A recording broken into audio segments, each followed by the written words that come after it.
With temperatures set to dip below freezing later this week, plumbers say they're getting ready for calls to start ringing in. And you guessed it, it's going to be about frozen and busted pipes. So what can you start doing right now to avoid a Christmas nightmare?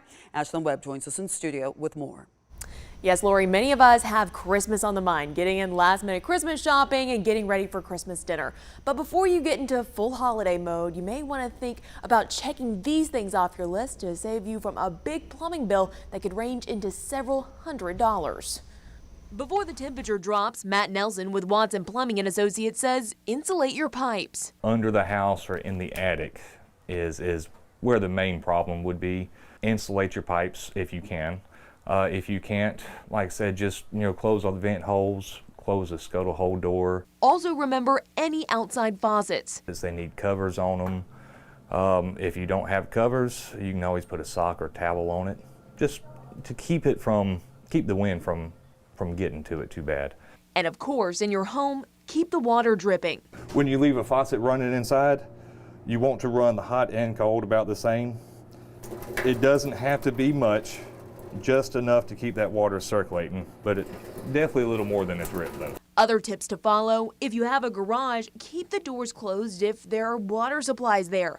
Also, open kitchen and bathroom cabinet doors so warmer air can circulate around the plumbing. Now, another big tip that people need to know: if you're going to be out of the house, leave the heat on if you can in your home. Set it to a temperature no lower than 55. It's really important to know because I know a lot of us will be traveling for the holidays. Lori, back to you.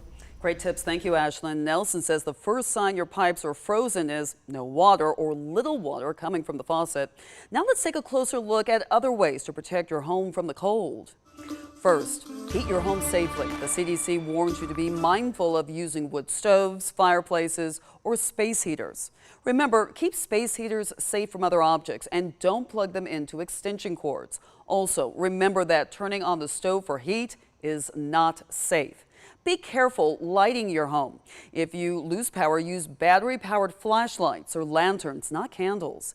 And try to conserve heat. You can do that by closing off unneeded rooms, closing curtains or covering windows with blankets, and stuffing towels or rags in the cracks under doors.